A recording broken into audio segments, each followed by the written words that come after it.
What is going on, Skol family? I'm Kyle. And I'm Darin. And I'm Luke. And this is the Purple Dopes with Hopes podcast.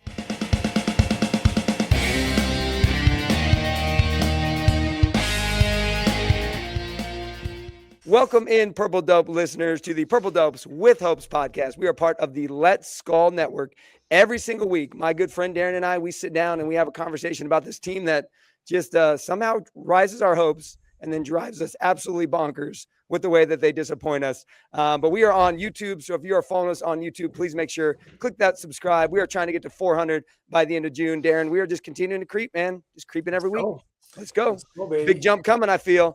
And then, of course, if you are finding us on any of the podcast platforms, Apple, Spotify, Amazon, iHeartRadio, please follow the show and then give us a rating and review. If you give us that rating and review, that just helps other Vikings fans or non-Vikings fans who want to listen to two dudes talk about this team that drives us crazy find our podcast. So please make sure to do that. But we're going to continue on with our Straight Skol series where we are bringing in various Vikings content creators, team personnel, anyone and everyone who wants to talk about this team, the Minnesota Vikings. And this week we are bringing in Locked On Vikings, Luke Braun. You were on everything, man. You were on YouTube, Twitter, X, Instagram, TikTok, Facebook, all the podcast platforms, Locked On Vikings. I hope I didn't miss any there, man. You do it all. Yeah, it's all there. I don't have a personal Twitter anymore. Okay. And I've never had a personal Instagram or any of that stuff, but the show is all on that stuff, posting shorts and all that. So go give it a follow. Nice. Gotcha. Okay. And that's all Locked On Vikings. We'll make sure to drop all that information in the description of this video. But we appreciate you coming on, man. And you've been doing weekly Vikings content literally every day. I feel like you are doing something different when it comes to the Vikings. Is that correct? Yes. Locked On Vikings is a daily show Monday through Friday up at 8 o'clock Central, 8 a.m. Central, half-hour show on the Vikings, plus articles, Patreon, all that other stuff too. And then we have the Vikings Squad show, which is Monday and Thursday mornings at the live show at 10 a.m. Central. And then there's a live show at night, Locked On Vikings After Dark, which is Mondays, Tuesdays, and Thursdays at 10 p.m. Central. Okay, man. So it is apparent that you love talking about these Minnesota Vikings in many different avenues. We got to know, man, how did you become a fan of this team? Born and raised, baby. My dad's been a season ticket holder since before I was born.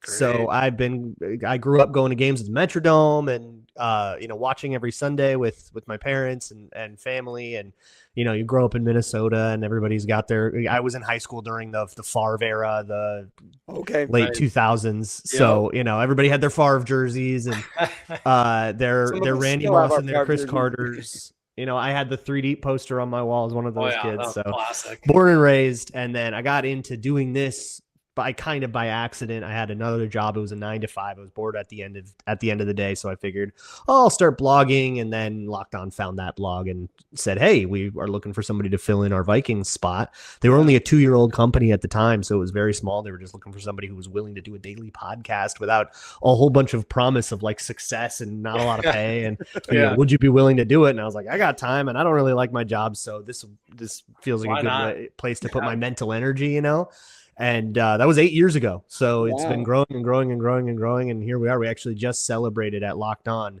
the 10th anniversary of the company just last Tuesday. Just this past Tuesday. Oh, my gosh. Well, congratulations to you guys. That is fantastic. Yeah. Oh, that's awesome. And now you are not in Minnesota at this point in time. So how does the fandom travel to your new home? Yeah, so I went to college in Los Angeles and got a job out here, stayed out here. So this is where I live now. And met my wife and everything. So, it's Los Angeles is a weird melting pot. It's a mix of a lot of things. There's not really, I know the Rams and the Chargers are out here, but they're still relatively new as far as like fandom building goes. I'm just starting to see like a Rams sticker on the inside of like convenience stores. And the occasional like Chargers thing like around, but I honestly see more Raiders stuff, and I always have. This has always been a Raiders town. The Raiders should have Raiders or USC even. I feel like kind of a college football town. But if you've ever seen like a crowd shot at like one of the international games, right? And you see like, why is there a Giants jersey there? And there's a 49er, who cares? It's like that. So it's it's a melting pot. You can root for whoever you want to.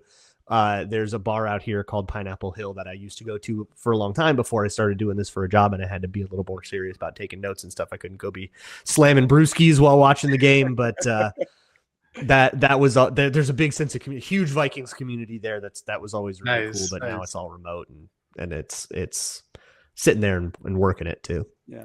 Oh, right on, man. Right on. Well, that's awesome. It's awesome to hear a little bit about how you became a fan of this team. We always love giving our guests that opportunity. So our next question here is, you've been doing the content stuff here for 8 years on the Vikings. What's your best Vikings story that you got to tell? Oh, well, can I plug my documentary series? Patreon.com/LukeBraunNFL, 7-part documentary series. Whole thing's about 7 hours in total, 7 episodes.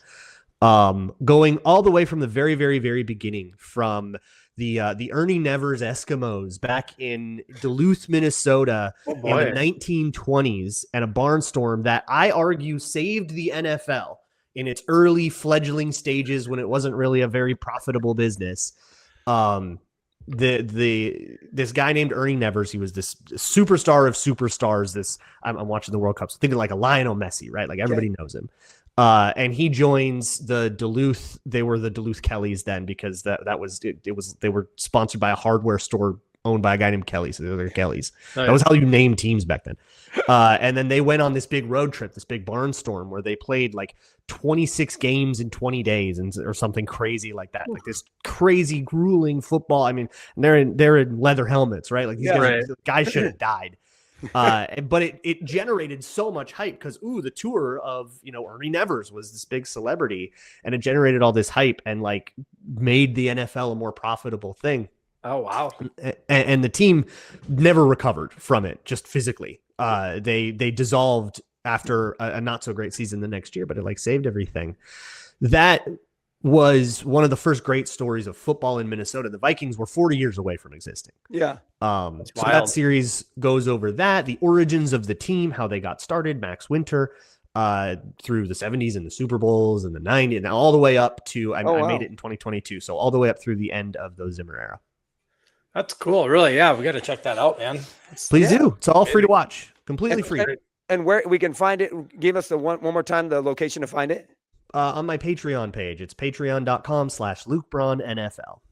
Sweet. Okay. Awesome. We'll make sure to also tag that in the description of the video so people can check that out as well. As you did that, did you get to have conversations, interviews, or was it just kind of walking people through the journey of the team?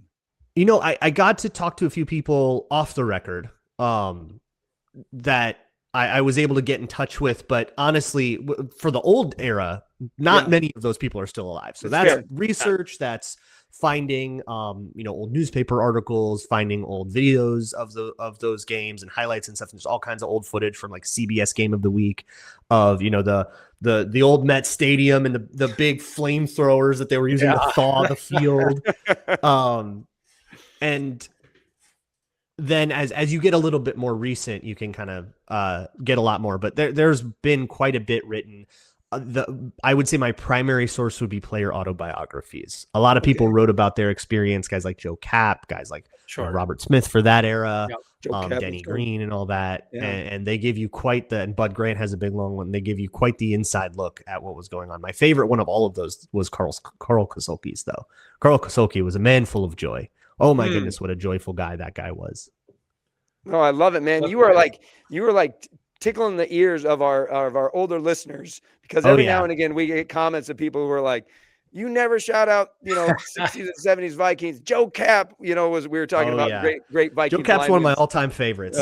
What an insane man he was. So we love it when we get to go back a little bit, because that predates, it sounds like predates all of us when it comes. So it's always nice when we can bring it. That's really cool. You've done that research though.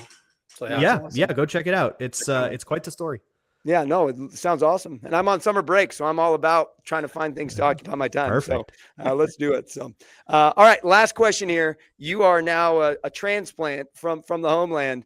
How do you explain being a Vikings fan to someone who doesn't know anything about sports? How would you describe it to someone who doesn't know anything about sports? That's pretty rare. Usually people at least have someone in their family that's like fanatic, right? But then I would probably ask, okay, do you have 99% of people who are like sports ball, I call it sports ball kind of type of people, are Swifties. So I'd be like, okay, you know how like you would go to war, like you're 10 toes behind her, right? Like you would go to war for anybody, and it is, and you find community in that, and you find and you all get really, really excited when a new single or a new album drops, and it's like suddenly becomes a holiday for your whole community, but only for you, and it feels exclusive, and you're part of this group, and there's this like camaraderie to it. It's exactly that, but it's competitive. So it's, two teams going head to head, and it's your community versus their community. Wow. And that's what the fandom is like. And usually you can find something that they relate to, right? If they're not a fan of this musician, it's that musician, or a reality show or something. Everybody's in something. Everybody's into something. Everybody's got a hobby of some kind. If you're in chess club, like whatever it is. And everybody finds, we can be like us, right? People that met today, but we have so much to talk about because we know we have this thing in common, and that's the beauty of it. For sure. Absolutely. How do you describe like the heartbreak that comes with being a Viking fan, though? Because it's one thing to be the loyalty and the joy, but there's an amount of heartbreak, or you kind of, you look for the negative almost at times, or you feel like it's coming around every corner. Like, how do you describe that aspect? That's part of it. It's got to be part of it. You can't have sports without it. And sure, maybe the Vikings have had more than their fair share, right?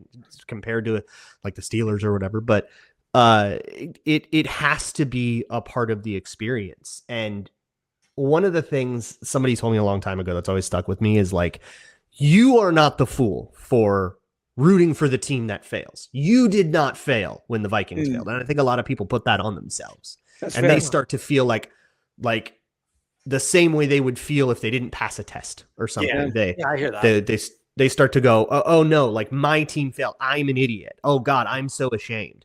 Why are you ashamed? They did it. Why are you ashamed? Go ahead and root for him. But that irrationality, because hope springs eternal, right? We all come back. How many people have you guys heard from that went, I think JJ McCarthy might just have it this year. There's so much irrationality to that. And there's so much evidence that we have to the contrary. And sure, maybe, right? But there's so much evidence we have to the contrary that, like, shoot, go. You're going to get Jets fans going, this is their year. They're not even trying right now. Right? Like, but that is the beauty of it. There is the beauty of the NFL. Something so human in that irrationality. If we were all just, robot computers, we would probably look at the top 3 or 4 teams and say, here's the probability, beep boop. And there would be no humanity and no beauty in the whole thing. Which also plays into the idea of the players on the field, right? There's humanity in that as well, as guys do make mistakes. They do drop the ball. They do miss kicks. It happens. Like, it's part of life. So I love that. That's a great way, and a great way to think about a team that somehow does this to us more often than others. I don't know if you guys saw this, but they put up the top teams with the 4 major sports teams in it, that the days it's been since the championship. Oh God. The Vikings are 4,000 days ahead of every other team on that list. So, Minnesota fans. Minnesota. Yeah. It's been, that's Twins, Wolves. My entire life. All right. We're starting to recede here. Okay. We're starting to lose the hair a little bit.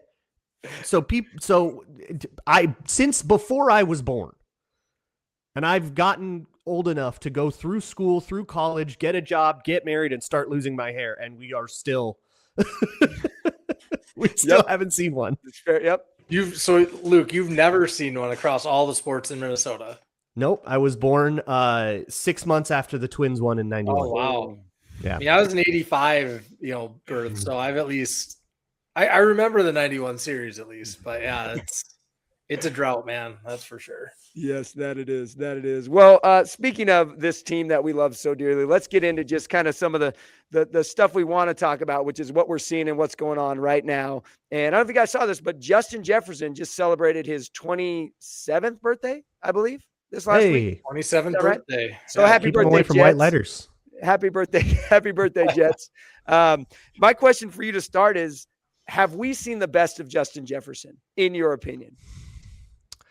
It's certainly possible. That 2022 season is after that season, you could kind of say that was probably as good as, that's probably going to go down as the best one for sure. Because it's just so hard to top that, right? Yeah. Like, that's not pessimism. That's just, that was a crazy season, right? Players like, ever played. It would be unreasonable to expect him to continue to build on that. Like, holy crap.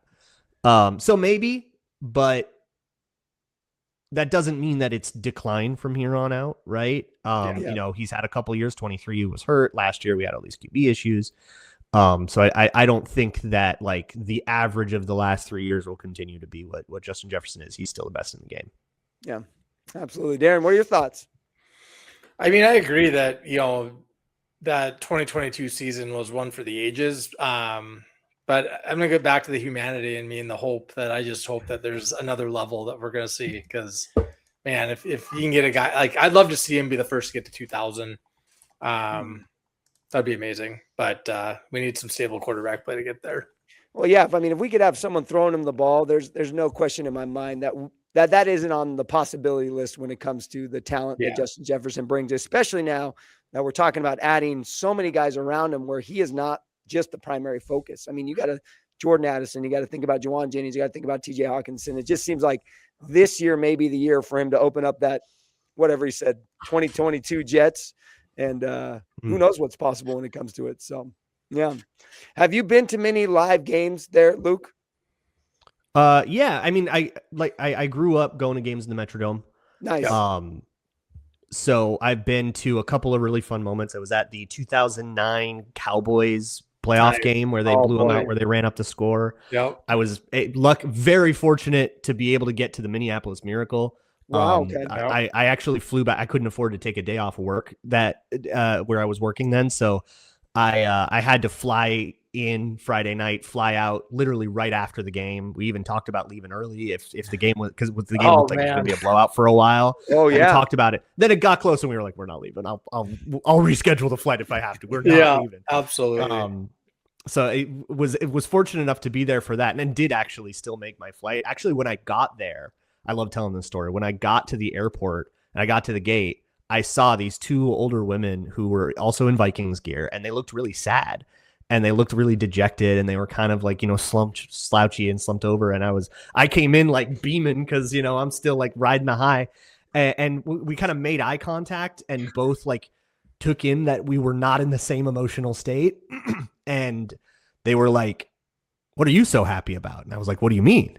They didn't know. They had left early to make the flight, and they didn't know. So I pulled up the play on my phone, and I'm like, "You missed this. This is what happened. Look, you got to see this." And they were like, "Oh my God, we missed it." Well, at least we made the flight. And I'm like, "So did I." As you sit next to him and you're like, I felt so bad.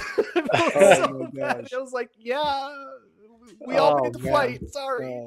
Wow. What a moment. Just Darin was there as well. You know, seeing it live, it's just a moment that I'm sure. Yeah, I hung out for the after party. The hour-long group hug that ensued in US Bank Stadium was pretty memorable. I couldn't stay for that because it was like the second they like confirmed it, we were like, okay, we gotta go. I had like 50 minutes, but that's pretty. The stadium's pretty close to the airport. So. Yeah, it's not tough to get to. Fantastic.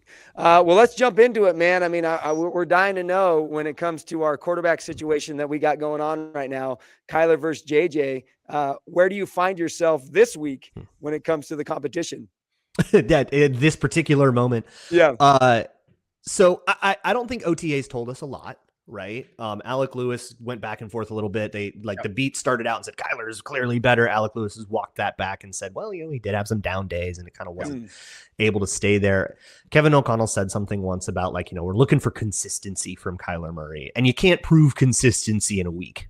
You got to do that over camp for a little while. And I think in whatever amount of time they've designated, then they'll decide, okay, was he consistent enough? And then we'll kind of make the determination there for if we have to keep splitting reps, if we have to use the preseason to determine things or what we're going to do. It's certainly a more real competition than most expected. Yeah. I was trying to tell people about that, but nobody wanted to hear that they would actually make these two guys compete, but they really are. Yeah. And it should be easier for Kyler Murray than it has been right now, which I think goes to some of the fundamental broken things that have happened in Arizona. His mechanics have broken down over the last 2 years. And I think with the injury history and him trying to protect himself, he's falling away from passes and he's kind of lost a lot of that rhythm, and he has lost that sort of flow state that he can go into. Yeah. So the scramble drills haven't worked as well. And that's why Arizona let him go, right? This is This is a guy who the Arizona Cardinals just decided can't be our franchise QB. We would rather go with Jacoby Brissett. They decided that in season. They'd rather pay him $36 million to not be their quarterback. Right. They're paying him $36 million to go away. Yeah. So you got to remember, this is a guy that has taken on, this is a boat that's taken on some water, and we got to bail it out. So I think of this as a repair job, right? This is a reclamation project, and that's fine. That for the money that we have paid and for the ceiling that possibly has, I'm excited about that. That's cool. I'm eating for the Kyler Murray era. It's going to be some fun football, but we shouldn't put away the top 10 pick that's only played 10 games, that showed a little improvement at the end of the year, has shown more improvement now coming into spring, according to all reports, and might have a puncher's chance at this. If I were a betting man, I would say Kyler Murray is probably a pretty heavy favorite still here.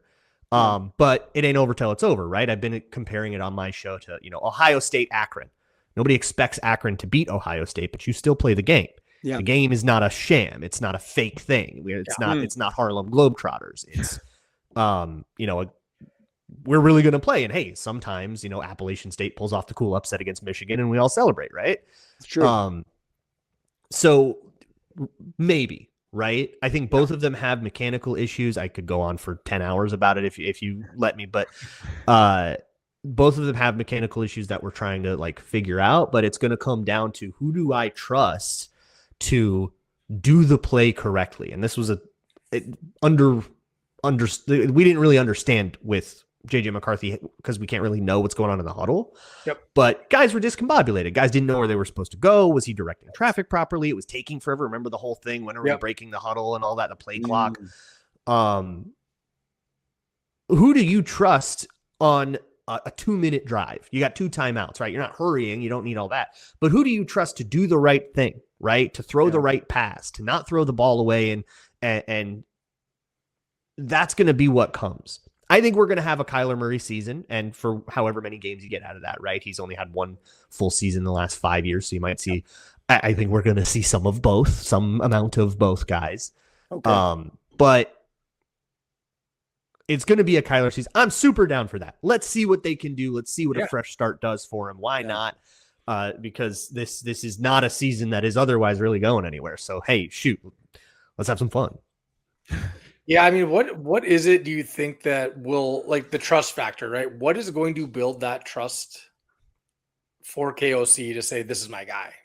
And how long do you think that takes? Because in my mind, building trust, you need to see a lot of both guys to actually do that. But just kind of, you need time. Yeah.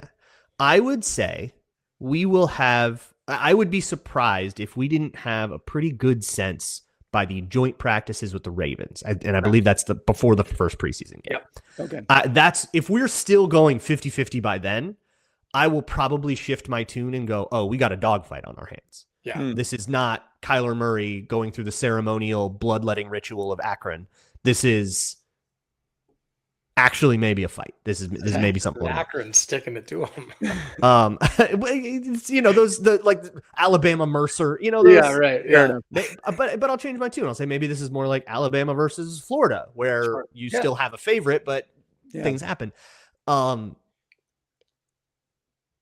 Yeah, I would probably say that. Then you had 2 weeks of practices. You've probably seen enough. You're probably not going to have any big major surprises come. Even if, and I think the point would be, if you're Kevin O'Connell, put yourself in his shoes. At what point do you say, if Kyler Murray has a bad day, it's not going to change my mind anymore? Right. That's after a couple of weeks. You see 2 weeks of good practices, 1 bad day, you're probably not going to ruin everything over. But if over 2 weeks, he's got a bad day every 3rd day, you're going to go, maybe this guy isn't ready with our offense. Maybe he needs a little more time. Maybe we should err on the side of familiarity. That's fair enough. So we've talked a lot about Kyler. When you think about JJ McCarthy, what things would you think KOC needs to see from him to make it either a true, Alabama versus Florida, or JJ making that step ahead of Kyler? What do you think are the key pieces for JJ McCarthy right now? This is one of those where I think it's more in Kyler's court than it is in McCarthy's. McCarthy can show what he shows, but if Kyler shows consistency, there's not a lot McCarthy can do. And then if Kyler doesn't show consistency, then, well, there's your answer. Yeah. So I do think it's more that, but for McCarthy, it's mechanical consistency. And then it's also that kind of that grasp, that familiarity with being able to direct the traffic. We cannot have an Atlanta game again, where nobody knows what to do and everything is all messed up and the play clock is all screwed up. And we cannot ever, ever, ever have that. You have to have that down. I think he got it down by the end of the year, but consistency is the same thing too. And then, I wanted to see a little bit more of a mechanical improvement than we saw in just like the OTA stuff. And I think O'Connell doesn't care about that like leg swing thing nearly as much as fans do. He's kind of said like, hey, there's like the way he generates torque, you're going to get a little bit of it. And basically he said, and I'm okay with it. I'm okay with it where it's at. So you're just going to have it there. But, consistent accuracy and leadership and all that stuff. And there's been some weird snide comments from like reporters about his work ethic that make me wonder if people know more than they're letting on about him, being focused and maturity and all these kind of weird buzzwords you hear from guys in their 50s that like to talk about guys in their 20s. So I can't speak to any of that. I'm not a reporter. I don't have sources in the building. That's not my game. Yeah. But maybe something to keep an eye on because it feels like the people who do are wink, wink, nudge, nudging a bit. I will admit, though, like some of the maturity conversations really spiked. It felt like during OTAs when he made that comment about two guys opposite ends of the classroom, where I actually felt okay with that. People comment. Went so crazy about that. It felt like he was just trying not to answer and he said it in a dumb way. I actually felt okay with the comment myself because it's like, look, this is a competition. He's here to win. I didn't think he would disparage Kyler Murray by any means in the comment. He just said, look, we're here. It's the coach's job to coach us. And it felt like locally and nationally, people just ran with that. Like, this kid's immature. I just like, what are they supposed to hug and kiss there? Yeah, exactly. This guy's here to take your job, but you're maybe you don't want to like him. That's Kevin O'Connell made a similar point. Like, you guys don't have to like each other. They're just supposed to be competing against each other. This is what we wanted. I want to see anybody else in the United States of America or beyond that. Like someone walks into your office, your cubicle, your classroom if you're a teacher, and they're there to take your job. Like, of course, I'm not going to look at them like, hey, let's go to lunch, dude, and talk about how you're going to take all my fame and fortunes from me. Like, I think it's okay that there's a little bit of chip on both guys' shoulders when it comes to this quarterback competition. One thing I learned from Mike Zimmer and doing Locked On Vikings for most of his tenure in Minnesota was there's a difference between what a guy tried to say and what he said. Because sometimes a lot of Mike Zimmer was trying not to answer a question. Yeah. And then he would do so because he's a Parcells guy and he would use some weird metaphor and then that would go viral. But when a guy was trying not to say anything, whatever comes out means nothing. He's just putting his foot in his mouth. It doesn't give you information. It's funny. You can maybe make fun of Fat Cats Get Slaughtered or whatever. You can make fun of Nine. You can make fun of the classroom. Go ahead and riff, have your fun. But understand you aren't learning anything new. They were specifically trying not to answer a question that they didn't want to answer. For sure. And then there are times when he is trying to answer a question. Why didn't you play Kellen Mond? Because I see him in practice every day. Okay, he's answering that. He's telling you what he feels. That is a meaningful quote. Yeah. And Zimmer helped, I think, should have helped us all cut our teeth on how to pick out a meaningful quote from a non-meaningful quote. But the social media ecosystem, I mean, if it's bait, it leads, Yeah, that's exactly right. That's exactly right. And that's what people are chasing these days. So I like that. So listen to what they're not saying, friends, not to what they're saying.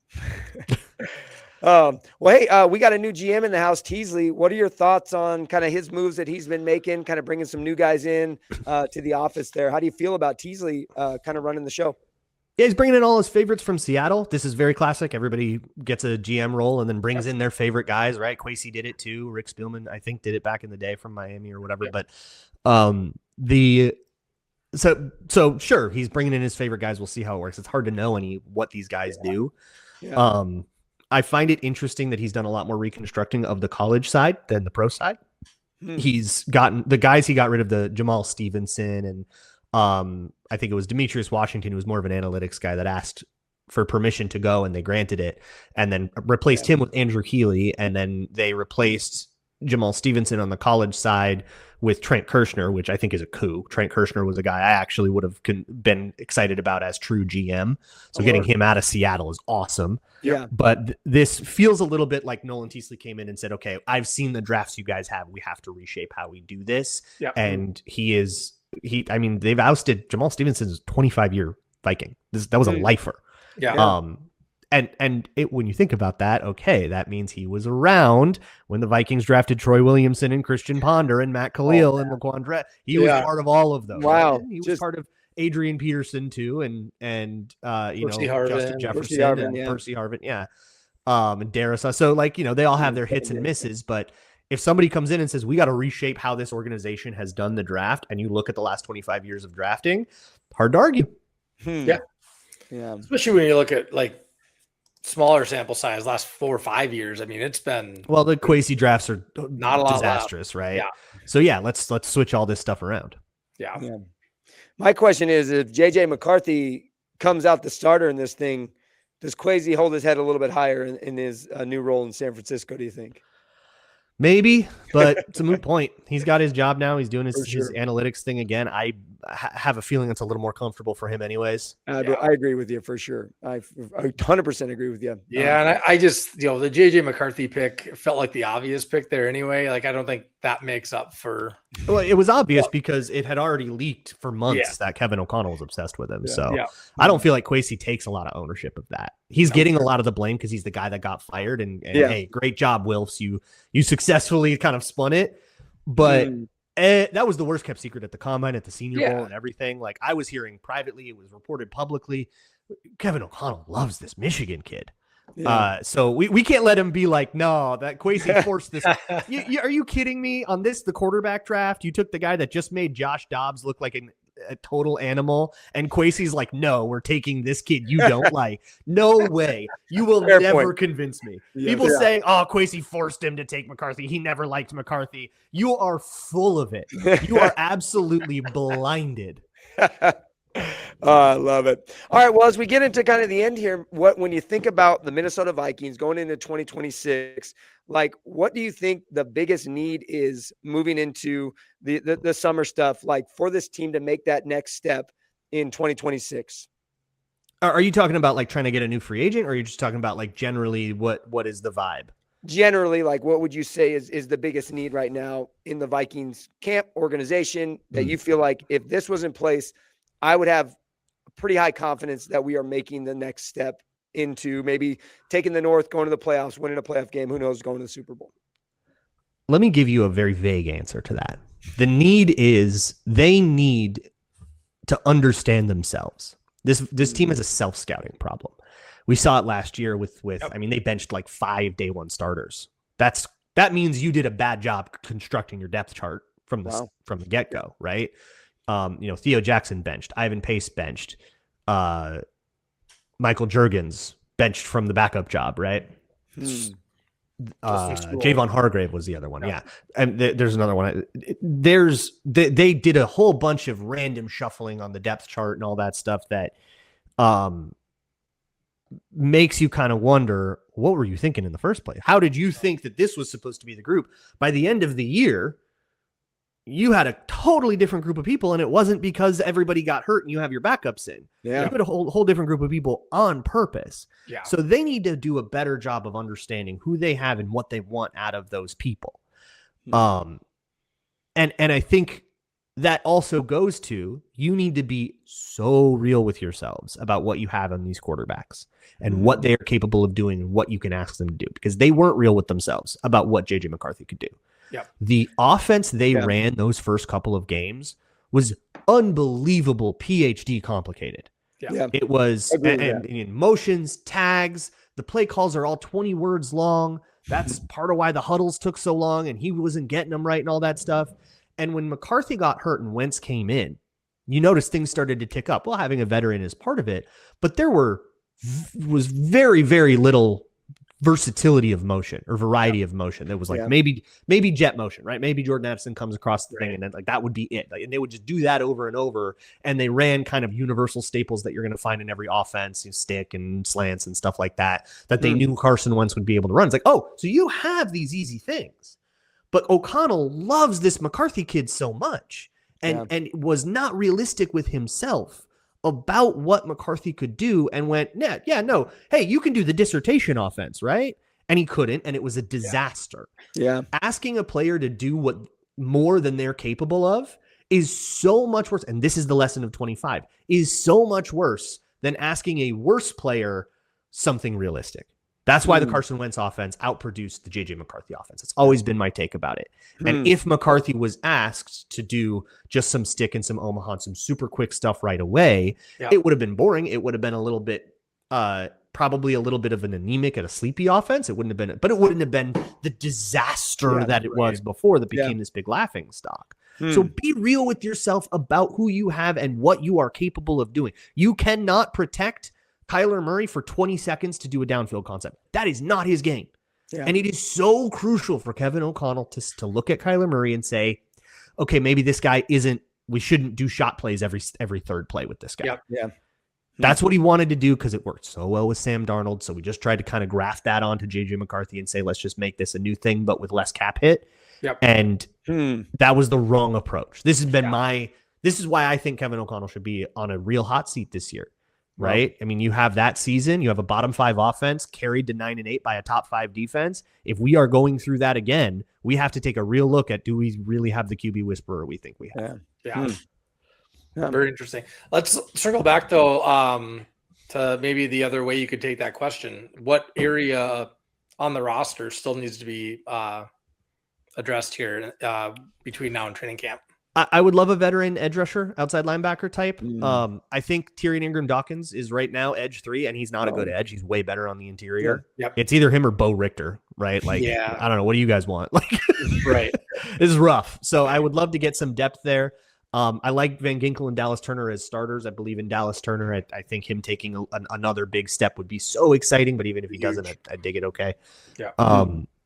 But if, God forbid, someone twists an ankle, and you want to rotate anyways, right? Who else is going in? What depth there is huge. I mean, what's a name that would excite you? Oh God, there's 1,000 of them out there. I don't know if any of them would excite me, but I keep saying like Hassan Reddick, that kind of name. But there's like 10 of them. I'll take any of them. I know.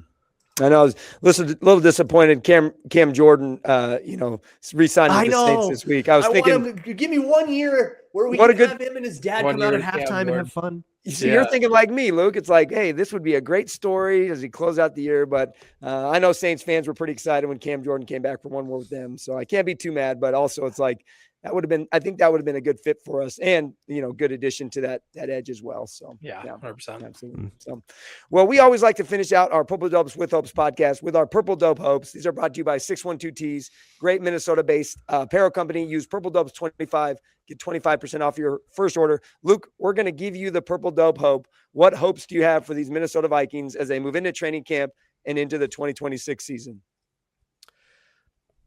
Okay, here's the hope.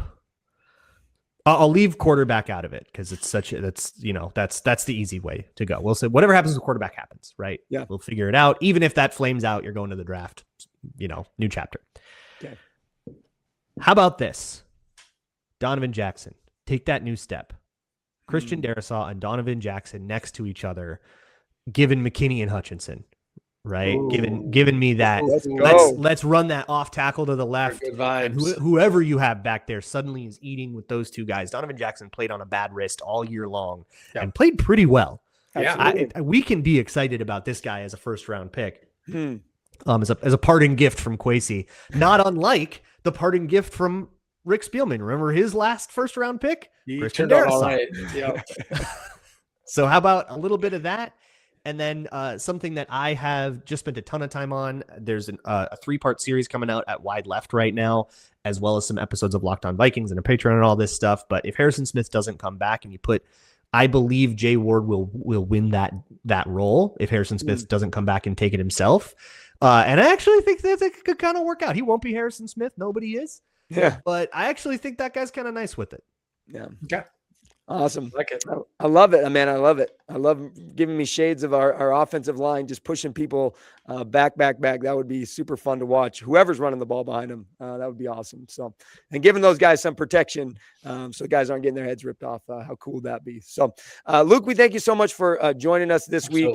Man, we always like to give our guests just an opportunity to shout out who they are, where we can find you. It's Locked On Vikings, but feel free to plug any of the different avenues that people can find you, whether that be social medias, websites, whatever it is. Yep. Locked On Vikings is a daily podcast you can find anywhere you listen to podcasts, as well as YouTube. If you want to do the video version, sometimes there's visual aids and stuff. So go ahead and check that out. If you want to support me personally, I have a Patreon at patreon.com/LukeBrownNFL. And I also write occasionally for wideleft.football. Love it. All right. And we'll make sure to link everything in the description of the video so people can find you. We appreciate it again, man. This was an awesome conversation. It's fun. super fun to chat with you, man. So appreciate you guys. Yeah, absolutely. Well, you can find us on YouTube, Purple Dubs with Hopes Podcast. Please make sure you smash that subscribe. Let's get to 400 by the end of June. And then, of course, any of the podcast platforms, please make sure to follow along and rate and review. Darin, we'll bring it back next week for another episode of the Purple Dubs with Hopes. But we leave you with this, friends. We Skol, you Skol, we all Skol together. See you guys next week. Skol.